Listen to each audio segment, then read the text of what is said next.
Oke, selamat datang teman-teman. Kalau kita bicara soal sistem politik Iran, saya yakin ada satu kata yang langsung klik muncul di kepala kita. Tapi pertanyaannya, apa label yang umum itu sudah cukup untuk menjelaskan kerumitannya? Nah, di pembahasan kali ini kita akan coba membongkar sistem ini. Anggap saja kita lagi ada di sebuah seminar ilmu politik. Coba kita pinggirkan dulu asumsi-asumsi kita, dan kita lihat langsung faktanya seperti apa. Yap, kata itu adalah teokrasi. Ini pemahaman yang paling umum, yang paling simpel soal pemerintahan Iran. Sebuah negara yang diperintah oleh pemuka agama atas nama Tuhan. Label inilah yang sering sekali kita dengar di mana-mana kan? Di media, di diskusi-diskusi umum. Oke, sekarang mari kita gali lebih dalam. Seperti halnya subjek-subjek yang kompleks lainnya, jawaban yang sederhana itu seringkali ya nggak cukup.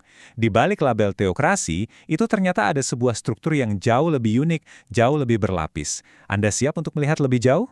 Untuk bisa benar-benar mengerti sistem politik Iran, kita harus mulai dari akarnya, dari konsep intinya. Sebuah ide yang sering banget disalahpahami, padahal ini adalah fondasi dari segalanya. Konsep ini namanya wilayat faqih. Jadi, wilayat faqih atau kalau kita terjemahkan perwalian ahli agama, ini adalah gagasan yang sangat unik dari Ayatullah Khomeini. Penting untuk kita pahami, ini bukan sistem monarki atau kediktatoran seperti biasa. Ini sebuah visi yang benar-benar baru yang mencoba menggabungkan prinsip-prinsip agama dengan struktur negara modern.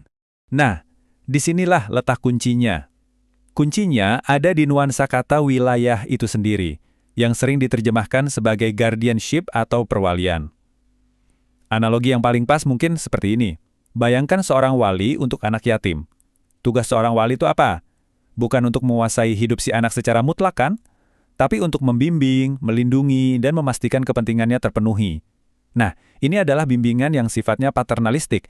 Jadi konsep intinya adalah sebagai pemandu, bukan penguasa absolut yang nggak bisa diganggu-gugat. Dan yang menarik, konsep ini ternyata punya akar yang dalam di filsafat politik barat. Ayatullah Khomeini itu sangat mengagumi Plato, dan gagasan wilayat faqih ini punya kemiripan yang luar biasa dengan konsep Raja Filsuf Plato, yaitu seorang pemimpin yang memerintah bukan cuma berdasarkan kekuatan, tapi berdasarkan kebijaksanaan dan pengetahuan. Ini jadi semacam jembatan intelektual yang sangat menarik antara pemikiran Islam dan Yunani kuno. Nah, sekarang kita masuk ke bagian yang mungkin akan paling mengejutkan Anda dan bagian yang secara langsung menantang gagasan teokrasi murni tadi. Mari kita bahas elemen-elemen republik di dalam Republik Islam Iran. Percaya atau tidak, di dalam sistem ini, rakyat Iran itu berpartisipasi. Bukan cuma dalam satu, bukan dua, tapi 3 jenis pemilihan umum langsung yang berbeda. Ini adalah pilar demokrasi yang sangat signifikan di dalam struktur negara mereka. Oke, mari kita bedah satu persatu. Pertama, mereka memilih presiden secara langsung sebagai kepala eksekutif. Kedua, mereka memilih anggota parlemen atau majelis. Dan yang ketiga, nah ini yang paling krusial, mereka memilih anggota majelis ahli. Jadi, poin krusialnya adalah ini. Majelis Ahli, sebuah badan yang anggotanya dipilih langsung oleh rakyat, punya wewenang bukan cuma untuk memilih pemimpin tertinggi atau wali faqih, tapi mereka juga bisa memaksulkannya. Ya, Anda nggak salah dengar. Memaksulkan. Ini adalah sebuah mekanisme checks and balances yang sangat kuat. Dengan adanya elemen pemilihan langsung yang begitu kuat, gambaran kita soal teokrasi absolut tadi mulai goyah kan? Coba deh kita bandingkan langsung dengan model tradisional. Di sini perbedaannya kelihatan jelas sekali.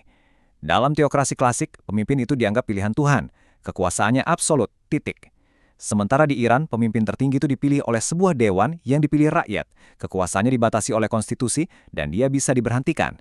Ini perbedaan yang sangat-sangat fundamental. Nah, ini membawa kita ke sebuah pertanyaan penting.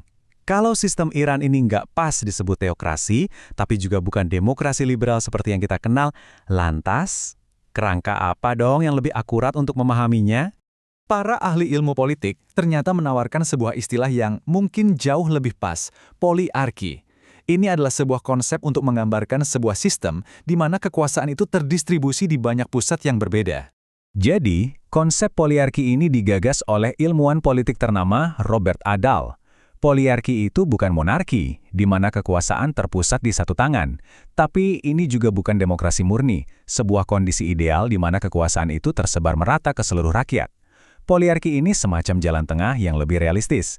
Ia mengakui bahwa dalam sistem politik yang kompleks, kekuasaan itu ia terdistribusi di antara beberapa lembaga atau kelompok utama yang saling bersaing, bernegosiasi, dan pada akhirnya saling menyimbangkan satu sama lain.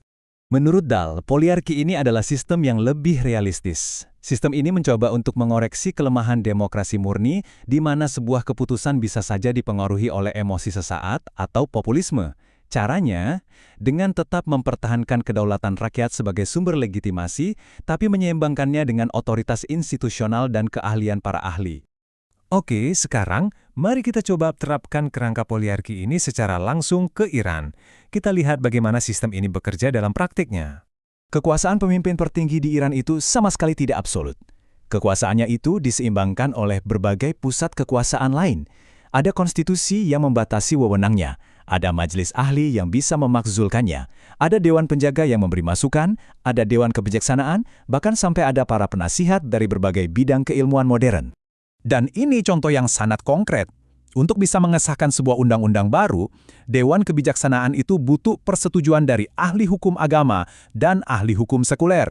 Ini menunjukkan bagaimana otoritas agama memang diintegrasikan, tapi pada saat yang sama juga diseimbangkan oleh keahlian sekuler dalam proses pembuatan hukum. Grafik sederhana ini mungkin bisa merangkum semuanya. Kalau monarki itu kekuasaannya ada di satu pusat dan demokrasi murni menyebarkannya ke semua orang, poliarki ada di tengah-tengah. Kekuasaannya didistribusikan di antara beberapa pusat yang saling mengawasi. Nah, sistem Iran jelas lebih cocok dengan model yang di tengah ini kan? Baik, mari kita simpulkan semuanya. Di Iran, kedaulatan atau legitimasi itu tetap datangnya dari rakyat yang diekspresikan lewat 3 pemilu langsung.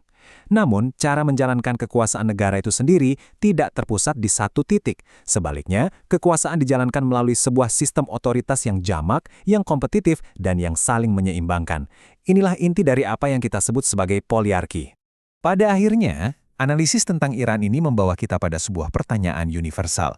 Sebuah pertanyaan yang relevan untuk setiap negara, termasuk negara kita sendiri. Di mana sebetulnya kita harus menarik garis keseimbangan yang ideal antara otoritas para ahli dan kehendak langsung dari rakyat? Ini adalah pertanyaan fundamental dalam filsafat politik yang saya rasa patut kita renungkan bersama. Terima kasih telah menyimak.